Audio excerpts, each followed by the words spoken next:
I'm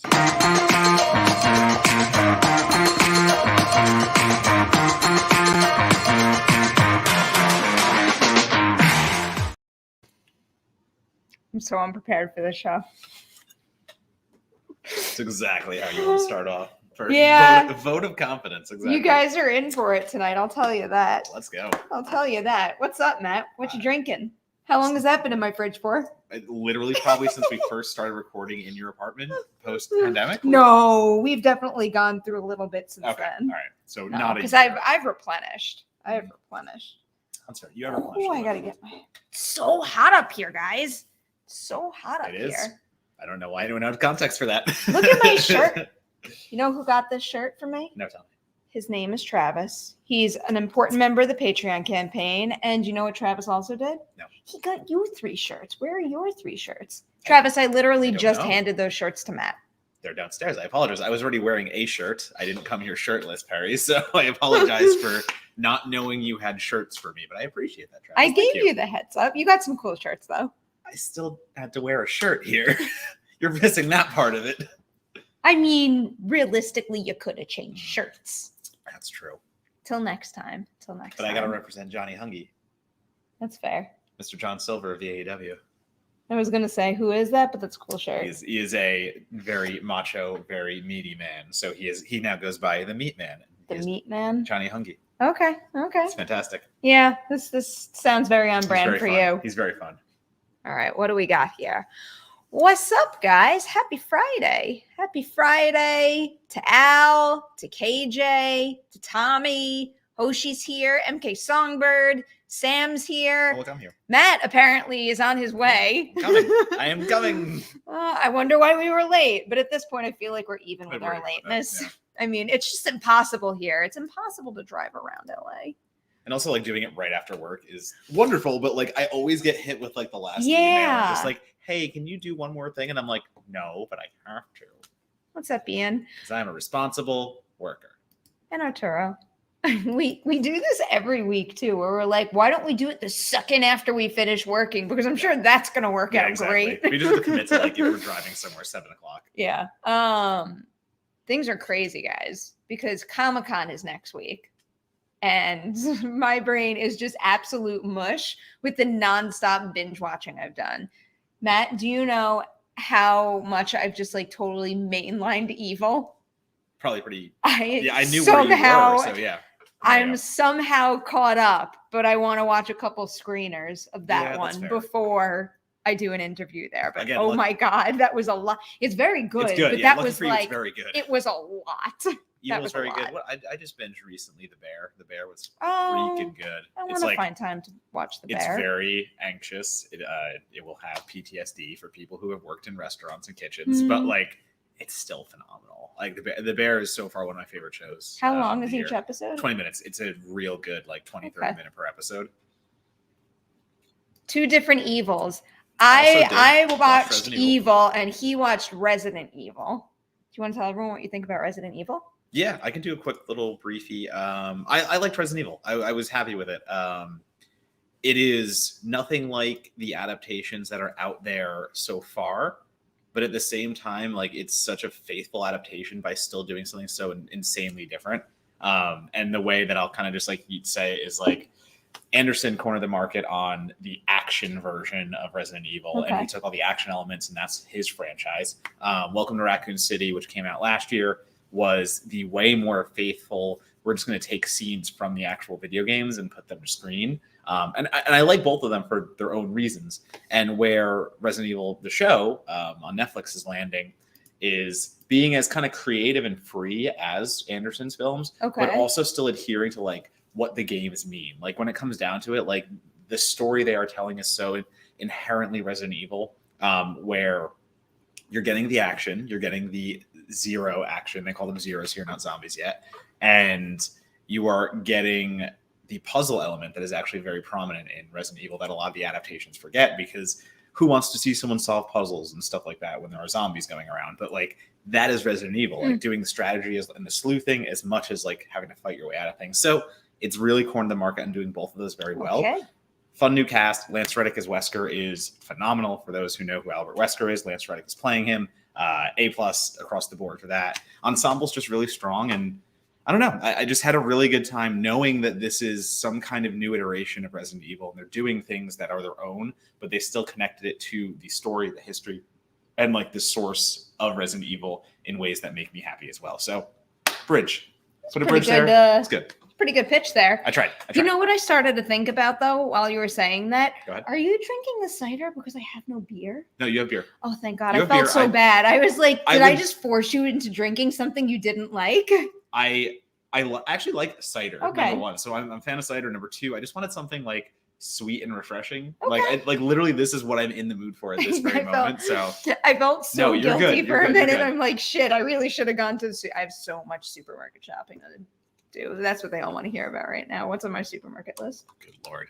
But anyway, yeah. So Resident Evil, please go watch it. Mhm. I think it's especially where it sets up for season 2. A lot of places it can go. Boom. Yep. Yeah. Ella does look really so like again like the whole ensemble does really well. And for those who don't know, it's a time split scenario where Wesker's daughters are the main characters, and you get to see them kind of splitting per episode. They'll go to them being young, and they'll go to them being children, and then it'll go to them being adults like 30 years in the future. So pulling like a Yellow Jackets. yes, exactly. Not that in a way, no other in a show way. has done it, but So like, and they're doing it. I think that's the one aspect that maybe I would want a little more from. Sometimes I think the split story is a not detriment even. It's just a little clunky, but not enough to distract me from everything that's happening. So if there's one complaint, it's doing the split story the way they're doing it, but still into all of it. So okay, boom. I'm putting it on the list. The list that's a mile long down to the floor after Comic-Con. First episode's an hour, second episode's only 35, and then from there it's like between 40 and an hour. So Okay. there's your timing estimate. Whoop. We have Annabelle here with a super chat. Margot Robbie is Samara's sister/cousin and revealed as Ghostface. Let's make this happen. All right, so we So might as well just funny. go right into our title topic. We can do that. I do really want to see a movie where the two of them play sisters. Actually, 3 of them play sisters, and then you add Emma Mackey to the mix there.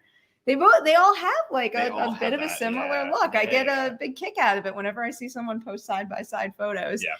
All right. So the big news tonight is Scream news, and it's that Samara Weaving and Tony Revolori, I believe, are both cast in Scream 6. Mhm. We don't know. They didn't say anything in the They said report. nothing. Nope. Again, I did no homework for this episode. No. They are cast. That's it. We know they are in the film. That's it. So I have ideas I do for how she's going to be in the film. You go first. Okay. I want to hear yours because I know yours will be more specific. So I want to hear like No, I don't know if it's not like world building specific. Okay. I just think she is going to be the opening kill. the opening kill. Yeah. Okay. And like maybe a little part of me would be a tiny bit mad at it just because you cast Samara Weaving in a movie that I'm really excited for, and then you're only going to have her in it for a short period of time. But we've seen time and time again when they build a really exceptional set piece, then even though someone only gets a certain amount of screen time when you're the opening kill, it becomes iconic and Yes. something that reverberates throughout the film and then winds up being one of the biggest things that resonates after its release. So I really do think that if that is the case, they're going to make the most of that opening. But given how they handled the opening of Scream 5, I am kind of eager to see them go back to that original format of casting a star, putting them at the beginning, and going back to that original structure of, famous person is the first to die at the beginning. So mine might be more of a wish than it is an actual prediction because. So I really want her to be Ghostface. I really want her to be one of the killers. No, I'm sorry. I know it's obvious. I know it's the easy choice, but everything in her horror catalog that she has done this far and outside of her horror catalog, she is just so very good at, number one, playing like innocent when she has to, but number 2, playing really fucking bad when she has to as well, and like really enjoying the hell out of it. I think there's a lot of tendencies that I've seen in her performances from anywhere from like The Babysitter to Guns Akimbo to like, Ready or Not being the stuff that you use, she can draw upon to use as a ruse. I really hope she's the killer, or again, one of the killers, because as again, obvious as being the big name celebrity she is, and you would use that person to be the killer for popularity. It's just the right choice to me because you've now put her in the movie and there's no one else I want to see in that film be the killer than her because she is just going to have so much fun with it. I don't know. I don't necessarily think it's a bad idea. Yeah. I think it's an idea that I'm not getting sold on as easily because you've given no information on how she could be incorporated in the story to be a justifiable killer, you know? Did they for I don't Wait, what did you say? I was gonna spoil a killer from 5. I still don't want to. It's still I was just gonna say one of the killers from 5. There was no reason for them to be, but they were. I don't know. No. I mean, just like in your pitch, like in terms of like, where would I want to see her be used to the fullest in a Scream movie? I feel like if another layer to your pitch right there was how story-wise she would be incorporated and would wind up being revealed to be the killer, then I might be more into this idea. This I think is a possibility though. Where'd it go? Now I lost it. Yeah. It's this guy right here. My guess is she will work for Gale and be a Sarah Michelle Gellar style kill. So I think this is another possibility that's like, you know, somewhat adjacent to what I said about her being the opening kill, where someone's just in there to basically be the centerpiece of a major kill set piece.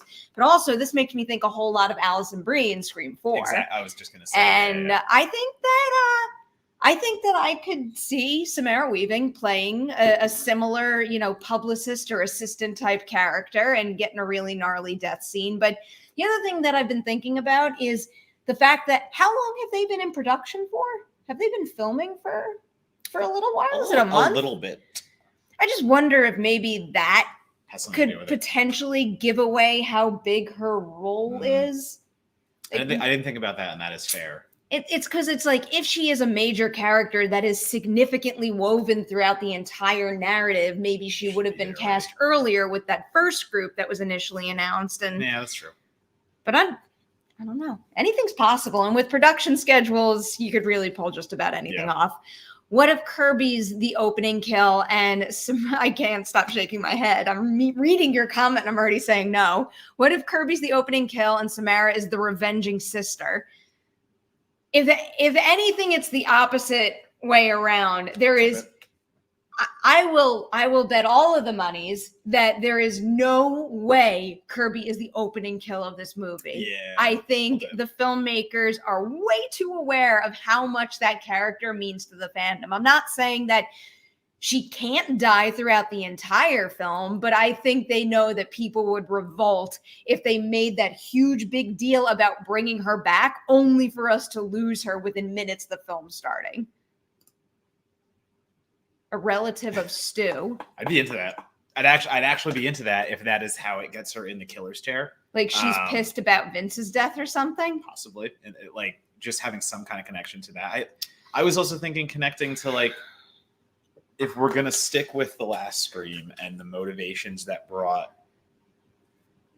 one of the killers to the table being this online community and things of that nature, like, I don't know, what if she's part of that? What if she's avenging what couldn't be completed in Scream and she wants to see that come to fruition as another one of those disciples in a way. Now you start building it out that like this entire movie franchise Stab is starting to like breed these people and it becomes a commentary on media and becomes a commentary on all these things. That is one of my favorite ideas that you just said. Okay. Like what if it is more of, you know, like a disciple of Ghostface type thing where it's not necessarily who is the one or who are the two killers behind the mask, but it's actually almost like a big mindfuck scenario where there's so many people. And it's like some of these people are maybe new characters. Some are, you know, ones we know for all I know. Right. Maybe some are tied to characters from past films. That's an interesting idea. That I'd be very open to.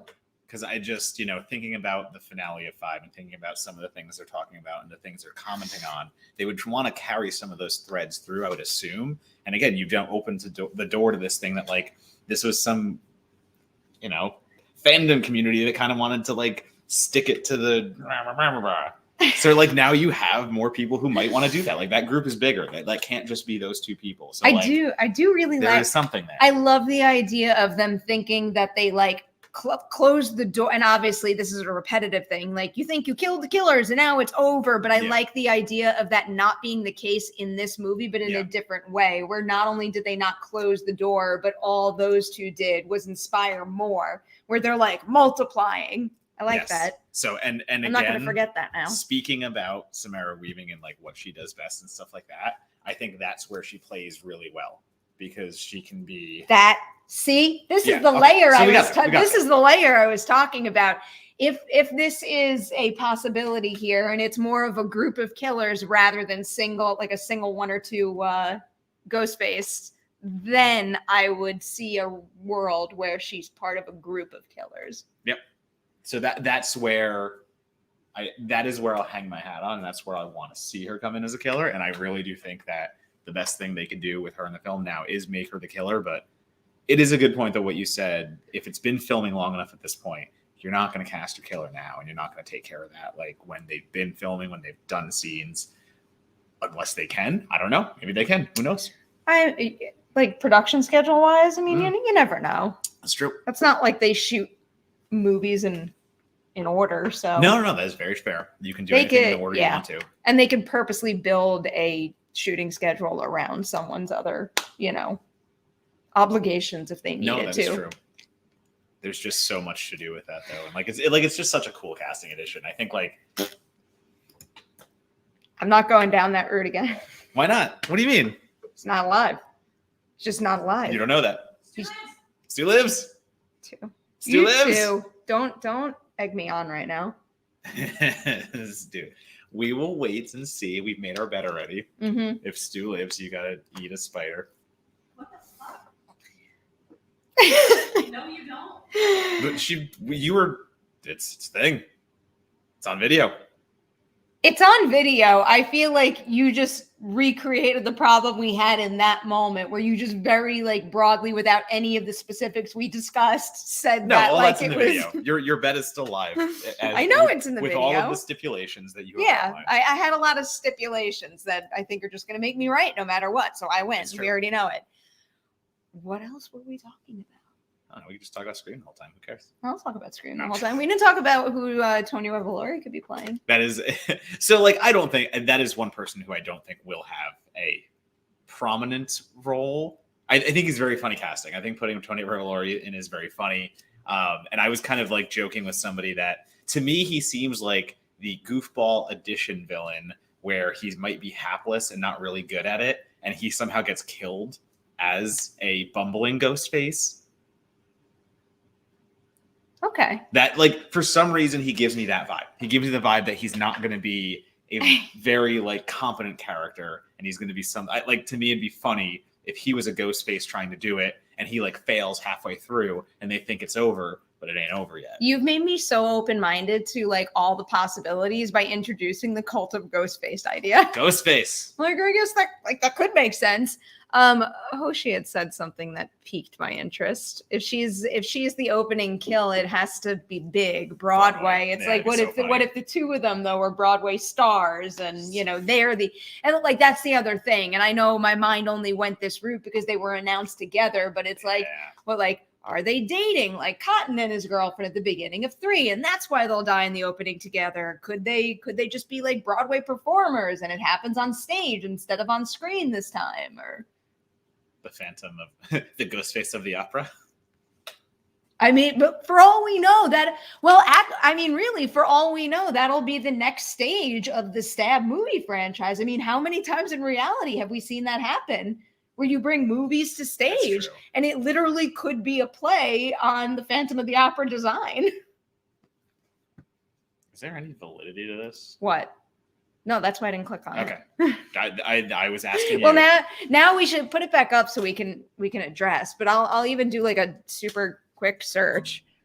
But whether it's here or on Countdown to Scream 2023, we never ever cover anything that isn't from a legitimate source or confirmed by the studio. That's why on Countdown to Scream 2023, we never addressed the rumor that Neve Campbell was coming back after all, because there was no legitimacy to it. So until things are confirmed, we will not dig into it. There's- And I don't see anything about this out there. So let's not get carried away with that. I was just curious. Stab the musical. Yeah, I'm everyone not keeps gonna saying- stop everyone keeps thinking saying- about this now. Everyone keeps saying stab the musical. I'm prepared. I feel like this shirt glows in the dark or something. It has that color to it. What are you looking for now? Just people keep saying Kirby stuff too. And Yeah. the Kirby edition I'm is so excited for Kirby. And we assume Kirby's going to be a pretty big part, right? I'd be shocked if she wasn't. Yeah. That doesn't seem like something you just bring someone back for like a brief cameo and a nod. Yeah. She's going to be heavily involved. And I think especially if Neff Campbell is not coming back, and if she was written into the script, I think that material is going to have to be repurposed. And who better to give it to than Gail or Kirby? I think maybe Gale in that sense. Just the You don't know. yeah, that's fair. No, I you're right. I don't know. None of us know. Like that's the thing. We can just speculate all we want. Like there's never a way to actually know this stuff until we see the movie. All I want now is Stab the Musical and Cult of Ghostface. I think Cult of Ghostface is very, very close, especially when you think of like where the Scream franchise is number wise. Like we're going into 6, and in regular franchise continuity, we are getting to the bonkers area of a franchise where like they start trying things. Like in Friday the 13th, they do a Carrie and like all this other stuff. Like things get weird in these franchises at this point. So like we are now at the moment where things can really get weird. Like Billy. That That's like weird. that's one thing. Like It's that is weird. that is the I liked start it. of, It's of weird. You're right. That's the start of weird. But I think if we're gonna take really big narrative swings, 6 is right there because most franchises go crazy on 6. On or 7. 6? Yeah. It's something about the number, I guess. That's technically that was no Seed was 5, but like Oh, I'm so bad with this. well that's what I'm saying. I can like, never repeat all Seed of Chucky was the 5. franchises in order. Seed of Chucky was 5. The Friday the 13th without a Jason was 5. So like franchise Leprechaun went to space at 4. I'm starting to panic about Final Destination 6 now. Don't want that to get too weird. No, Final Destination is staying Bring exactly. me right That's- back to that now. That is not the franchise that's going to try anything different, despite what we talked about last time. Okay. Where I'm Okay. talking about like slasher franchises, and specifically Scream, that is known for commenting on the franchises that we're talking about. Like, it's at the point where something can get really weird. Okay. I like this too. So my guess, Kirby is the opening attack a la Tara. So here's a worthwhile question to discuss. Do you think that they're going to do Scream 5 again and have an opening attack rather than a kill, or is it time to go back to formula? In thinking about expectations and thinking about how Scream likes to play with expectations, obviously, and try to do what we don't see coming and also do what we do see coming sometimes, because that's not what we want to see coming. I think that is one trick they use once, and now they go right back to being what we want to see. And I think what we want to see is that opening kill to be bloody, fantastic, and start it like we used to. So I want to say Scream starts off with a survival to buck our expectations a little bit and say, well, anything can happen now, just to come back in 6. And maybe it's like, so wasn't there a quote that says like, this 6 is going to be the bloodiest and goriest yet? I mean, like somebody said that and just saying like, this is going to be the fiercest one. I think I'm scarred by the quotes from It Chapter 2, where like all they talked about for months was a massive amount of blood in the Jessica Chastain scene. And I just got so sick of that headline. Yeah, no. So totally. now every time I hear stuff totally. like that, I'm like, all right. But anyway, so like in my mind, just bringing that up, it's the sense that if the next one is going to be the fiercest and goriest, I can't contain myself. stop. I didn't mean to interrupt No, you, you're fine, but you're fine. like, I kind of want that to happen. That would be. I love her in that role so much. I mean, they did open the door to kind of anything like that. So I don't know. I'm sorry, I threw you off though. Where were you going? No, I was just gonna say if it's gonna be the bloodiest, goriest, maybe this first kill and the opening of Scream 6 is going to be over the top, insanely gory and vicious. So if we lean into the cult idea too, I Yeah. wonder if, the folks in that cult will want to try to do what the Scream 5 killers did better. Okay.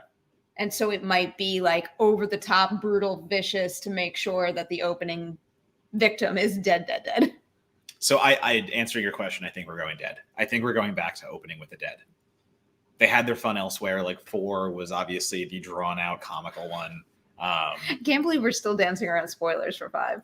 I Like, mean, I can't decide if that feels necessary right now or know. not, but I'm always so sensitive. So, like, I don't want to ruin it for anyone. I feel like it's the last movie that was out, so like, if it, like Scream 4, I don't care about spoiling, but Scream 5 is the last one. Scream 4 came out over a decade ago. That's fair, that's fair. Yeah. Jill was the killer in Scream 4. Sorry, everyone. Sorry, everyone who didn't know that. That's fair. Okay. I feel like after a certain period of time, I wish someone would just make like strict YouTube spoiler rules that everyone had to adhere to, that were all like uniform. For so me, we always knew what we were getting For me, if it's into. movies, I kind of feel like it's until it hits streaming, possibly. Which it is, like isn't it? Or a year. It is. Oh, it is. No, that's fair. Those windows are all like jumbled up now and all Yeah, weird. that's fair. So it's like it's sooner rather than later now. Okay. No, that's fair. I like this kill. This is an underrated kill in Scream 4. Ooh, it's pretty vicious. It's actually like incredibly gory. Like, there's a lot of gross there. Definitely one of the most brutal ones of the bunch. Rory Culkin gets lots of love. I think he's very good in that movie. Yeah, I actually think he's fantastic in that. This one's specifically for you, Matt. Well, Andrew spoiled Sixth Sense right there. Son of a bitch. I'm enjoying this. All right. What else did we have to talk about? There were like other things, right, that I sent you. Bodies. I saw your tweet. It made me sad. Yeah, I didn't love it. I can't post my review. I can't post my review until August 1st. But social media take is just my very quick. It was fine. I personally think the horror and the suspense elements are just not where they need to be. I was never feeling the whodunit vibes. I was never really getting like the energy. And it just kind of played out in a very like biting social satire kind of way. And that part was good. I think the writing was well done in a lot of parts, but I don't know. I just feel like a certain amount of characters don't get much to do. And it kind of plays out exactly how I expected. I'll just respectfully disagree with all that and leave it at that until we're actually allowed to talk about it in full. Well, absolutely. Oh, we forgot 2 important trailers. Did you watch either of these? Man. Was this one as much of a mess as everyone was saying? It's hard to say that the Monsters trailer was a mess because that might have exactly been what Rob Zombie's going for. And did it look really low budget? And did it look oddly like underdone? And kind of everyone was bringing up the fact that Universal Studios, it's just their direct-to-video arm. It's not actually a Universal product. It's one of their like low-budget direct-to-video projects. That's interesting. So it's just going to go streaming most likely. But it looks like even worse budgeting than that. And also, I think there was someone else that said like Rob Zombie didn't share that, and neither did like the studio. So there's a lot of weird behind-the-scenes stuff going on that people are speculating about. And the trailer, a leaked trailer? No, not that it was leaked, but that no one's really super stoked about it. And yeah, it was underwhelming, but at the same time, it feels very different than anything we're looking at today on a mainstream level. And it does look made for TV in a lot of ways. And again, this might be what he's going for. Like, the Monsters is a TV show. I was hoping for something better is what I would say, but I'm still open to the idea that the entire product, when I see it in full and get in that world, and if it immerses me on that level, like, that could be fine. It could be fun. It could be a campy little story about love and the monsters and stuff like that. But I'll admit, what I saw as just a teaser and a bite kind of left a lot on the table. Okay. I have to go back to Scream. That's fine. An opening with Stab the Musical, with Samara starring in the musical as Casey and dying for real in the process, as both an homage to Scream 2 opening in a theater and the original film. Okay. That. Yeah. I like it. Okay. I'm sold. I'm down. Send your idea to Radio Silence, Eduardo. I like that. Have them rewrite the script if they haven't done that already. They'll get it done real quick. I like it. What else we got? I didn't see The Orphan First Kill. Did you see The Orphan First Kill? I'm sure you did. I haven't watched any trailers this week, guys. All I've been doing is binge watching content. I should at least share something more about what. I watched The Gray Man. I forgot. I actually physically went and saw that. Not yet. I thought it was okay. like some of the set pieces were really cool. In particular, I was really liking what Chris Evans was doing because it feels like it's somewhat against type. He has been like, playing in that kind of character type area recently though, but I like seeing him go big and do something a little more extreme like that. But like mostly to me, it kind of felt like a pretty basic action thriller, and like I didn't feel a whole lot watching it, which when you don't have that kind of investment level in like a hunt and save type of situation like that, it does reduce the stakes considerably. I also didn't love the camera work in it. It's like I'm sure a lot of and I also wonder if it has anything to do with how close I was to the screen. I wasn't like sitting I wasn't in one of the front rows, but I was closer than most, I guess. And I just wonder if maybe I was sitting back a little further and had a full view like of the screen, that maybe I would have met. But it's like highly like shaky camera and a lot of cuts, and I had a hard time following the geography of all the set pieces and also really appreciating the stunt choreography that was taking place within them. And there's a lot of like very mobile cameras in this movie. Like, what shot was used a lot, and it brought me right back to Ambulance. It's something that bothered me a lot in Ambulance. I don't seem to like those. I guess they're probably drone shots where like the camera is like going in, like, let me take you into this area. Like, a little extensive. Like I don't need a full like tour of the space. Just cut to in the space and show me the characters and the action. I don't think those shots did anything to up the suspense or the intensity of anything that happened here. I will tell you next week what I think. You're gonna watch it. Oh, so they're giving digital screeners out this weekend, post embargo. So I'll have a review up next week. Was I not supposed to say what I thought? No, you're fine. No. Review embargo, bro. They're just so it's out in theaters now and it's on Netflix next week. You all just saw me die inside for like a hot second. There were like 3 screenings this week. Did I just turn white? Yeah, you fainted for a second. You blacked out. Oh God, I got so nervous. No. Because I thought I saw reviews out there, and then you're like, they're playing it very. Who got to see it? We're okay. We're okay. Who got to see it in person can review it now. Screeners of people who didn't go in person. So like I was like, I'm not going in person for this. Give me a screener. And they're like, okay, you get it after embargo. I'm like, okay, that's cool. I can live on that one. And to be fair, you can consider me right down the middle, teetering just negative on it for me personally, but I could see if that's the type of movie that you really gravitate towards, that you might enjoy it more than I did. I dig it. I've been pretty lukewarm on those kind of movies from Netflix to this point. Are you just still laughing at you dying? Oh yeah, you go to movie jail. But like, you don't break embargoes. It's serious. Unless you're variety, yeah. I mean, yes, people break embargoes. I'm also like the asshole who literally sits here at the end of an award season and cuts up her screeners and destroys them like you're supposed to. No, I bend them and break them. Yeah. You don't bend them and break them, otherwise the shards can fly in your face and get in your eyes. I do them that way. No. I do them away from you. No, you do not know for sure. Like you take a scissor and you put it in the trash and you go like that. Right. You cut. You cut. Cut. Is that what you do? Because I'm not strong enough to do it in one cut. Oh, okay. So you need 3 cuts. I need 3 cuts to get to the center. Also, that's not how scissors work. You did a knife motion when you said cut. No. So now I just see you with a butcher's knife trying to take out one of your screeners. Maybe that would be easier. I should try that. That's my form of cooking. Is I sit there with my Nightmare on Elm Street cutting board and I just hack up screeners. Just cutting the shit out of screeners you hate. Die movie. I never see you again. Oh God. I saved the ones I like though. Do you I broke this embargo today too.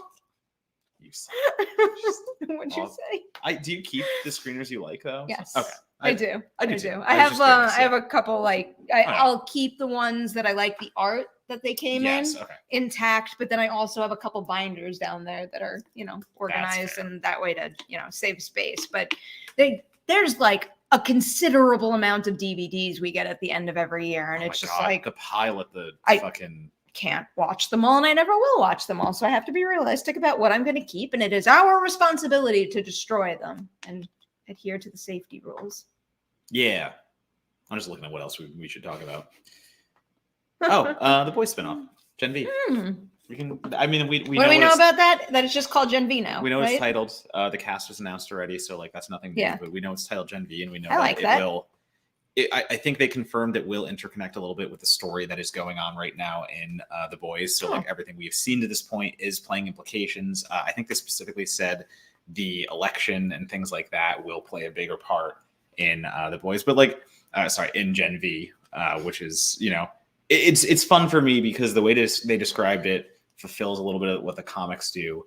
And it is younger superheroes not only like learning how to be superheroes, but they're competing for contracts. Mm-hmm. They're competing for contracts to be in other squads. They're competing for contracts to be like, there's one scene like season 1 where we get a little bit of the dynamic politics in superheroes, and like a Baltimore mayor is like haggling the price for their superhero and stuff like that. So that is what Gen V is going to be about in a little bit. Like, it's not only kids who are superpowered trying to like deal with hormones and all these things, and they made sure to mention like sex and like drugs and stuff in the PR blast, just to say like it's going to be The Boys, it's going to be like, you know, a little raunchy, but like I think the elements outside of that are going to be really interesting is to see, you know, teenagers and young adults not only competing for their jobs and stuff like that, but like fame and popularity and how that corrupts. I think it's going to fit right in with what we've seen so far with The Boys. I'm very excited about it. And I just like that title too. Yeah, Gen V. It's clever, smart, they all short did and sweet. It's Gen V now, so like it's, you know, easy to throw that up. I am into it. Yeah. There's something else that I wanted to. Oh, this is the reality of screeners. Sometimes it's not so bad. Yeah, sometimes it's not But bad. then sometimes it's very bright and right in the middle of the screen. Sometimes it covers subtitles, which is not fun.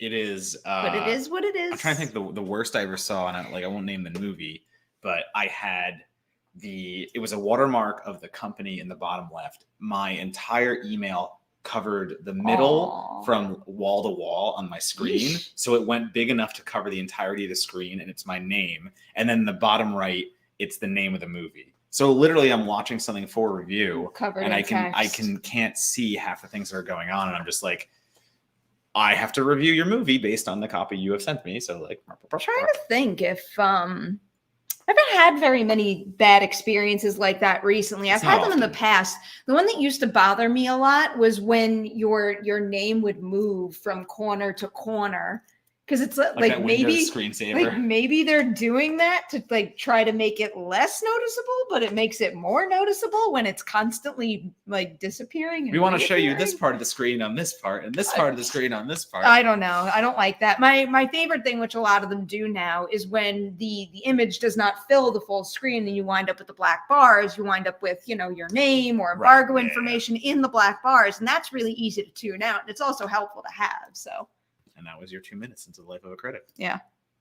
We're always here to we should go back up because pull the curtain back. I'm so excited, Matt. Trying to think of big happenings, big signings. During some of my Patreon chats recently, we were starting to like get into heavy fantasy talk, and I'm so excited. I cannot wait for the new season.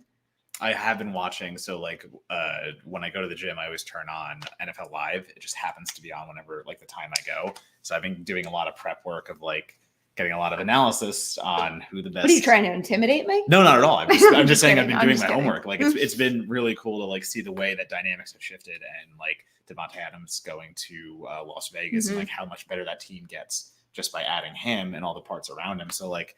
Yeah, it's going to be an interesting year. I think there's a lot of underdogs at this point that might come back up. I mean, like the Chargers are on everyone's radar as like one of the best offenses of the entire like league. We should get tickets early. Should look at that. That's fair. But yeah, I said I will. I'll excited purchase whenever you want. I don't think my Texans are going to do much this year, but no. They're one of those teams that no one's really talking about. So I'm not, okay. Not too the hyped New York on that. team will do much either. I don't count the Bills. The Bills are good. Bills are good. Jets and Giants are another story. We restarted my my dynasty league last year, and so it was like year one, and it might have been year two. I forget. I'm blanking right now. But I want to play in a dynasty. I got Josh Allen as my quarterback, so if all goes well and Oh, he stays boy. healthy, I have a good shot for the future if I build my team right. I will not be drafting Kyler Murray again. I think that's fair. I think he's one of the quarterbacks. He dropped out of the top 10 of He most was like a rankings. big old tease. He Yeah. came out so hot. I thought I had the season Yeah. locked, and then he just like fizzled out, if not disappeared for a good chunk of the And season. he doesn't have DeAndre for 6 games because he's suspended for using performance-enhancing drugs. Okay. So he's out DeAndre Hopkins for the beginning of the season. So that's a Well. dropped out, and so did Lamar Jackson. They both dropped out of the top 10 rank. It's because I Lamar have to can't start stay doing healthy. my research. He can't stay healthy. He's got to prove that he can go a season or two with staying healthy. Then he can come back in probably. But How many seasons has he played now? He's 4. About that, I don't know off the top of my head. Can't confirm. Man, There's times where I look at a player, I'm like, oh, he's like, off his rookie season, and no, he's had like 7 years in the league, and I just remember him being a rookie, and I'm like, fuck, what the hell? Injuries are stressful. Yeah.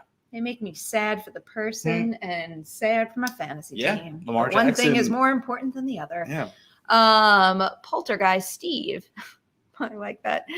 The Munsters gave me family-friendly John Waters, and I love it. Yeah, I see that. Okay. I'll keep that in mind when I watch it. The color palette Look is at very that vibrant. ghost face mask. I approve of your avatar.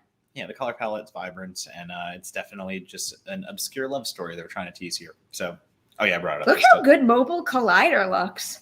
That is like a nice screen. Why do I not on think- your phone? yeah. This is Mobile Collider. I mean, I guess Look it's at it. because like I literally it. live on Collider on my computer, so yeah. why would I be looking at it on my phone? But that's like a really nice design there. You So can read it? So it's yeah, I can read it. That's Tell fine. people what it is. Well, if we're jumping into it, it's just an Yeah. interesting comment. So the way that the headline and most headlines are playing it is saying that Gremlins director accuses Lucasfilm of stealing the Mogwai look for the Mandalorian's Baby Yoda. I mean, Gizmo has been ripped off more than once. Like that is just a thing that's happened. You've created this eternally adorable character that people love, so everyone is going to try to ape off that kind of like fame, I guess you could say. What's the quote? So here's the quote of Mr. Joe Dante. Just to make sure this was Joe Dante saying it. Yeah, so this is Joe Dante saying, I think the longevity of Gremlins is really key to this one character, Gizmo, who's essentially like a baby. Which brings me, of course, to the subject of Baby Yoda, who is completely stolen and just out and out copied. Shamelessly, I would think. I mean...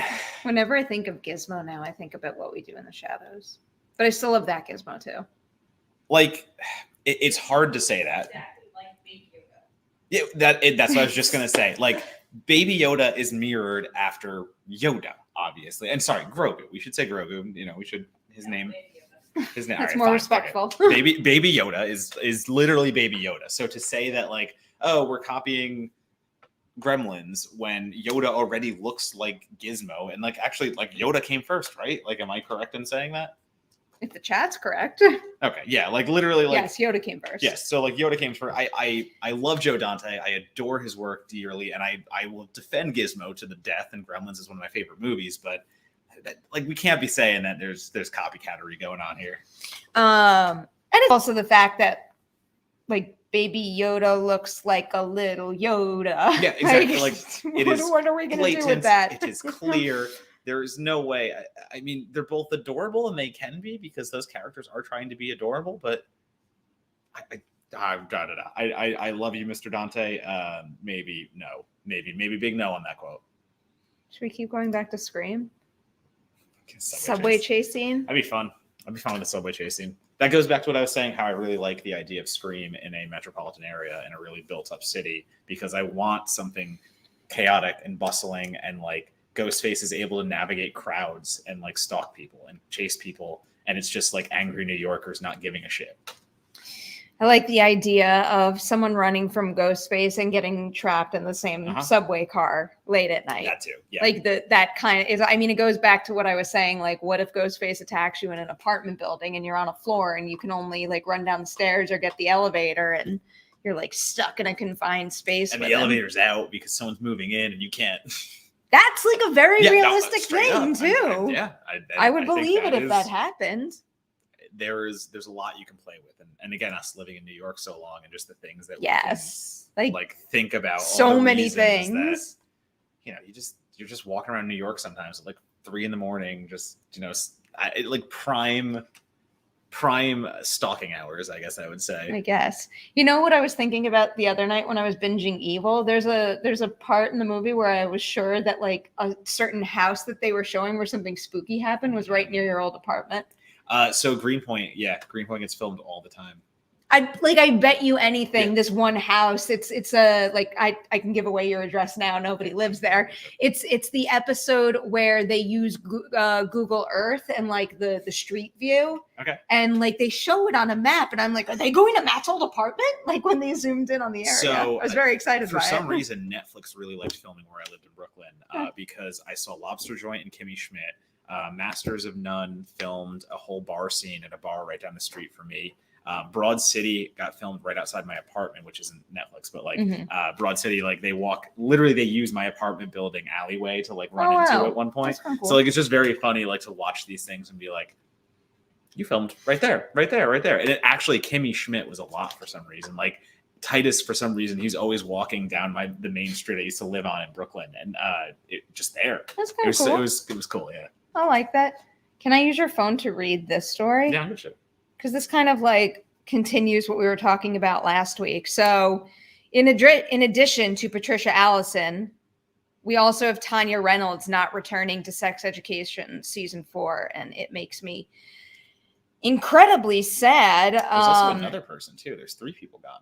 Really? Hopefully they mention it here. According to the Hollywood Reporter, Reynolds made her decision quite a while ago and is part of a reset strategy by the show. Part of a reset strategy? What do you have to reset?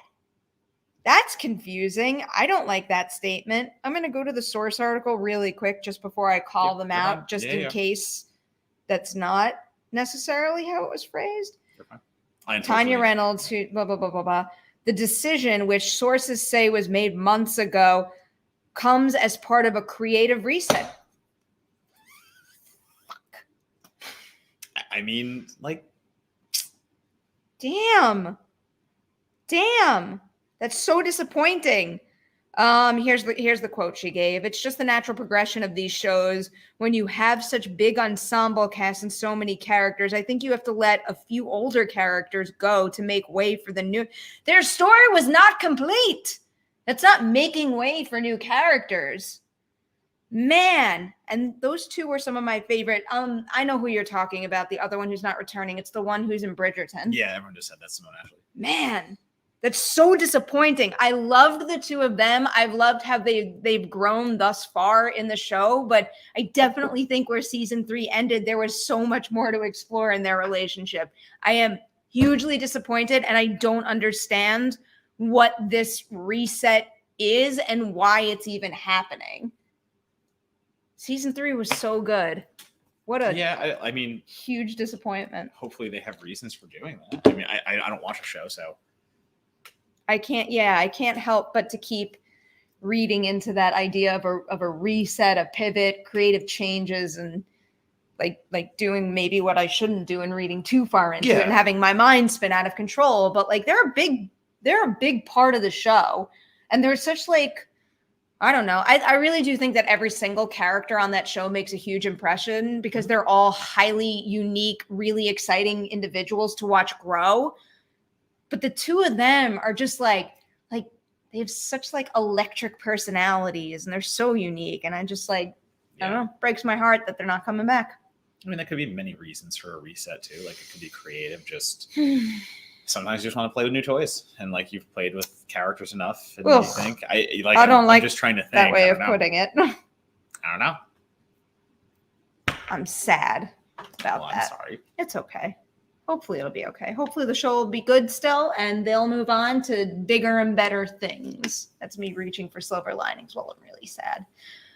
What else do we have to talk about? I don't know. I don't remember anything else. What do you guys want us to talk about? Hit the comment section, but don't ask us about any trailers because we didn't watch any. Well, and there really wasn't that much because there probably was. I honestly feel like by the time Friday rolls around, I have forgotten any big news that came on Monday and Tuesday. Yeah. Like Comic-Con's next week. I feel like a lot of people are kind of holding on to things. That was also a lot of the news that broke in the past 2 weeks is what is appearing at Comic-Con. If anyone is going to Comic-Con, come to my panel Thursday at 5:00. It'll be a good time. We're talking about the adaptation process, how they adapt books and comic books to screen, and it will be lots of fun. And apparently they're giving stuff away, I think, so you might want to show up to that early. What is this fucking sacrilege? Who the fuck said this? Mike. Get out. How can I'm muting them. Rings of Power had a major trailer. Oh, that's right. Rings of Power did have a trailer. It was major? It was big. Nothing happened in it, but it was long. I'm afraid to talk about that. Why? Because, my head is swirling with so much information. I don't trust myself. Oh, not to say something that I have no. Lord of the Rings was never my favorite. I'm just gonna be honest. So my level for this new show is kind of cool. If I get to it, I'll get to it.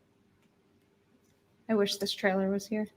Like a big significant they one. said the 20th. No, Really? I think someone said. This right. we did forget. Yeah, we just. Daniel Kaluuya not coming back Yeah. for Black Panther 2, Wakanda Forever. I'm disappointed about that. I mean, I understand that, he had other obligations and it makes sense. And I think that's a pretty easy character story-wise to not make it feel like he is missing in this movie. Yeah. And also still leave the door open to bring him back for a future installment where it makes sense. But I don't know. I liked what they were doing with that character, and there was a lot of room to grow after the events of the first film. So I was a little disappointed to hear that news. Yeah, there's no confirmation of whether they have recast him or just taken him out. So we'll see. I'd be shocked if they recast him. No, I think don't he's so. just probably not written into the story, given the fact that he couldn't. It have says the time here to that do it. the scheduling conflict was Nope. Nope. So he took Nope over that and said, no, I'm gonna stay with that. And I kind of like that. I think there were quotes elsewhere that he says he's in a new kind of chapter in his career and what he wants to do. Okay. So that's so cool. I'm totally fine with that. You've played your Marvel cards, and if you don't want to go back to that world, no one's forcing you to. That's fine. I do. I trust his creative instincts. Yeah, Whatever he wants absolutely. to do, I will watch. With everything he is doing and everything he has done, whether I like it or not, he's still a dynamic actor in everything. And I will watch whatever he's into. I mean, I'm probably going to dig myself a hole with this, but I can't really think of anything that I've seen him in that I didn't like. Yeah, I would have to look back. Is there anything? Actually remember. I know what that voice means. Not going there in great detail. This is a scary visual. I like it. Good. So I like it. Actually, so somebody tweeted about this recently. I think it was Heather Wixton, and she was just tweeting horror club scenes that she enjoys. Because I do think there's a really cool thing about a horror club scene, and I think one of my favorites and underrated, I think, is the movie The Collection, the sequel to The Collector, starts literally with kids in a nightclub, and it is a gigantic. It's not just a few kids in an underground basement. It is a full blown nightclub that is rigged with the Collector's trap or whatever. And it is basically this giant, used for farming, the kind of just spinning bladed wheel. And it just comes down on the entire dance floor and cuts through the entire dance floor. This. It is so gory and graphic. And the way that starts, it is so good. It's one of the best ways I think a slasher has ever opened. It is just graphic and over the top. And it starts you with this sensation of holy shit, if this is how they're starting the movie. Man, I forget. I remember that recently, that scene, and I watched it back, and I was just absolutely. All I can really think about right now, for some reason, is I keep picturing the masked figure from Hellfest, walking through with the strobe lights. Yep. Fuck, did he have a name? I don't think so. Did they ever refer to him as something? Not really, because they're setting up this. Yeah. If there was a sequel or a prequel, that would have been the setup to his actual getting into it. You know what I think my mind's going to? I think I'm trying to pull the name of the killer in maybe the Scream TV show or something. Fuck, I can't. I don't know what I'm trying to pull right now. I don't know. It's gonna bother. I think it's a Scream TV show. What I'm trying to think of. Is doing. Oh, it's gonna bother me now. Yeah. I'm gonna look that up after. Or if someone wants to drop the killer of the Scream TV show, the original iteration of it, into the chat. That's not a spoiler either, because that was years ago. That's okay. Ghostface Statue of Liberty. It's just an entire tour of New York City. Where is it? I just right there. Yeah, you're on it. I'm on it? You were literally just Oh, on it. well, that's why I couldn't read it. Couldn't read it 'cause it was on it. No, that'd be funny. I mean, they're gonna play into it. Like they're gonna play into the Are New York they? of it. I think so. I a don't little know. bit. If the primary location is the school, No, that's true.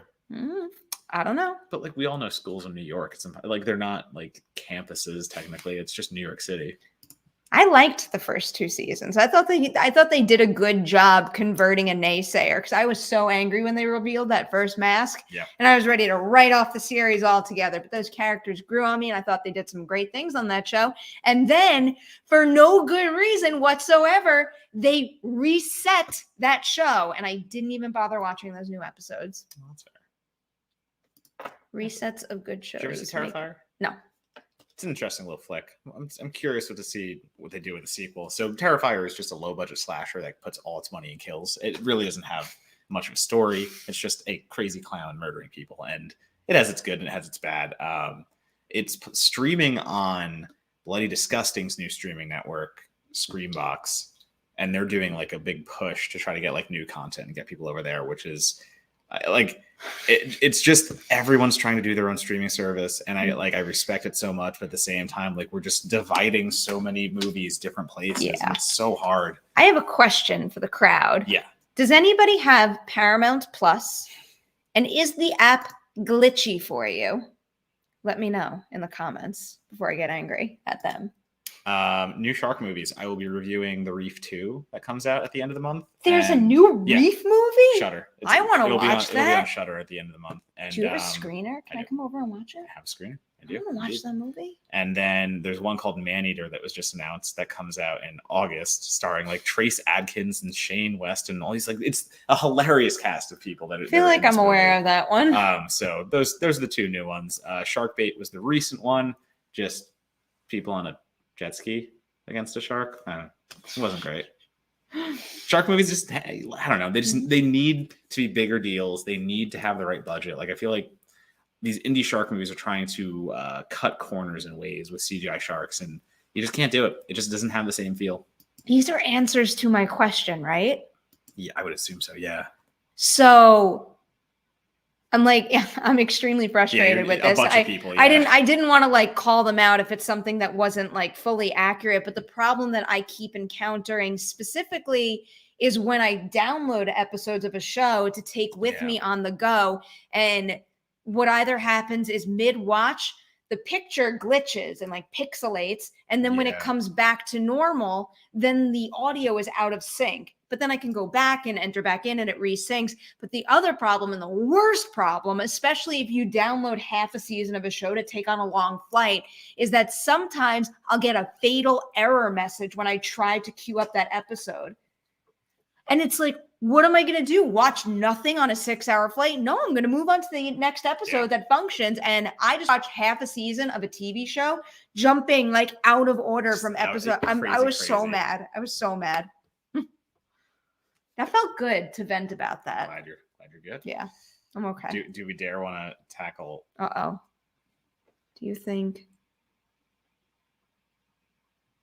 Yeah, let's do it. Okay, let's do it. I mean, everyone can probably figure out who the spoiler is. This individual will not be named, even though we think we're allowed to name him. Now I just narrowed it down a little bit. Fuck.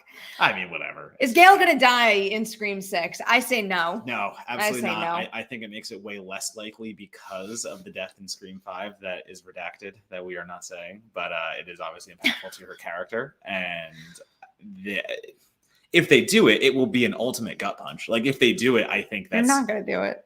Did you just say you're not going to reveal who the kid was after acknowledging that Neve isn't going to be in it and that Courtney is? You just say Neve? Yeah, Yeah, it's Neve. It's Nev. Isn't it Neve?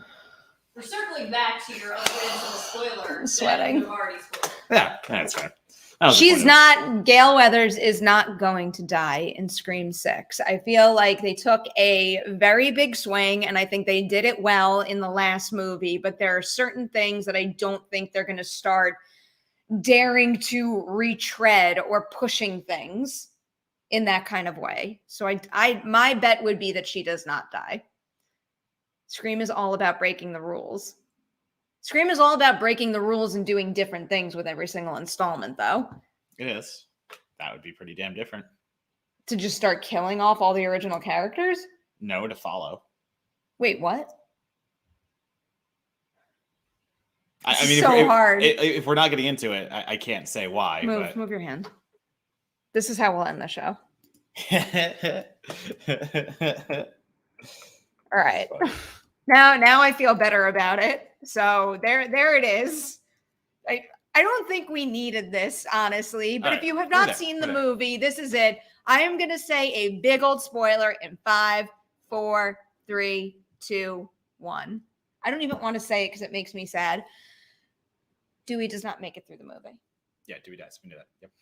Dewey dead. And that is my argument of I do not think they will do it because you have killed Dewey and you will not kill Gale following in the next movie. But if we are going to talk about breaking rules and doing things that we don't expect and doing things that we think can't happen, that's exactly why you do it. Because we're sitting here going, well, they can't do that because Dewey just died and you wouldn't do that to Gale the next movie. Why the fuck not? We all say that, and that's what Scream is about. But it's also about honoring the main cast, though. This is just my gut instinct, and this is me thinking about how fans will respond to their story. I'm not going to say that there is no possible way for them to justifiably kill off Gale and do it well. I think that if that's the route they want to go, they could probably do it. But my brain is telling me if there's any sort of like major main character shocking death, it's someone they've teed up from the new cast from the last movie who we think is going to keep on making it through and, you know, be one of the ones to grab the torch and run with it into the future of the Scream franchise. I think one of them are more likely to die than Gale is. I think likely is the word. I agree with you. I don't know. I think about how they can subvert and how they can do things and how they can play by their own rules. That is, yeah. He's in horror of a hall. I still stand my ground on this. I think that Dewey eventually had to die, and I think this was the only way to end his story in a justifiable way. Was for him to die in battle protecting the people he loves. He was gone that movie. He had no shot from the minute it was announced. It was just one of them had to go, and it wasn't going to be the other two. Maybe the fake out will be them killing Sam. Be interesting. That would be interesting. And see, that's what you do. Tara lives on. That's what you do to start Scream 6. In all honesty, you go right back to it. You put Ortega back as the beginning of the Scream, and then you kill her. That's interesting. That's how you do it. That I am hard set on that being actually. If you're going to play with expectations and you're going to do something, you're going to say, cool, you wait. You said Tara dies. Oh, sorry. My bad. Oh, no. I think it's the opposite. I think it would be like, holy shit, like subvert my expectations a million times over if the opening kill was Sam. Like the person that was meant to lead the entire franchise going forward. Okay. I don't think that they're actually going to do that. I just think if you... And like, I would be a little disappointed because I'm excited to see the two sisters come back together and see their relationship evolve post what happened in Scream 5. And I want to know more about their mother also. So I don't think they're going to do that because I think there's too much to mine there, but that would be interesting. It just opens the door. What? I'm looking at the cast really quickly of Scream 5. I was just looking at it. I don't know. I guess, I go back to saying like the subversion is Tara. You're right. Ortega is you've let Ortega survive one opening, and then you go. No. You can't kill Tara. Why? I also think that. Why? Fucking Jenna Ortega is way too popular. I agree with that. I am not arguing that in the least bit. That would be so mean. They were so mean to Tara in Scream 5. You can't kill her in the opening of Scream 6. But she's the only person to have survived an opening sequence so far. Therefore, she must die. No, she's the new Dewey. She's the new Dewey. She gets all of these terrible injuries, but and still she can't die. Yeah. She will have an awkward limp. I don't think it'll happen, but honestly, I would be very happy if that happened. And that's not to say I'm very happy that. Can we Jenna Ortega would predict a die. major death right now? A major death? Yeah, Of, like the of entire- the big characters, like Or- whether wait, hold on. it's Is- OG characters or like the main ensemble of the new cast from Scream 5. Is Jenna the Dewey or is Chad is the one that gets? Well, Chad can't be fully functioning anymore. No, I would assume as much. but he's still got to alive. be like in a lot of Somebody actually lot of said pain. is Chad in a wheelchair. well, Yeah. I mean, yeah, that is Chad going to be able to walk? That is the question.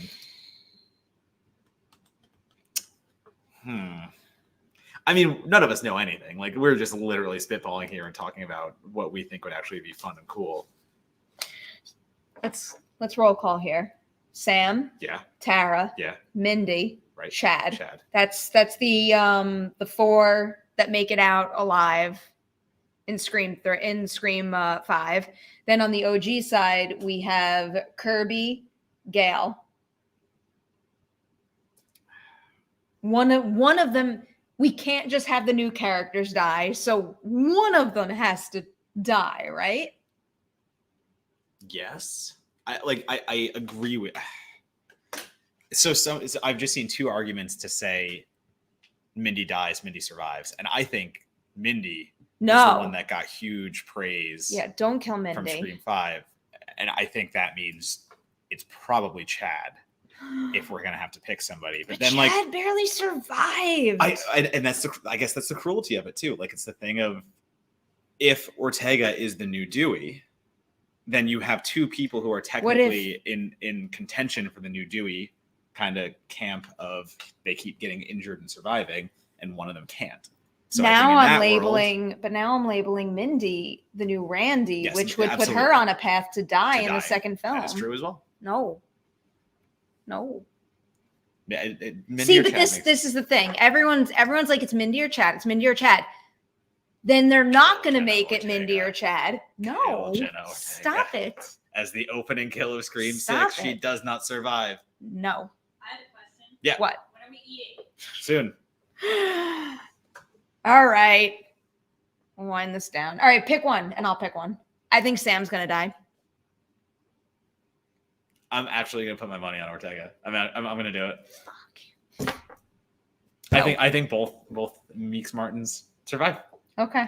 and then Ortega dies We'll in see. the opening sequence. We'll revisit this live stream Oh in my a God, year. it's so funny, yeah, right. We're going to completely forget everything but Absolutely. the spider bet.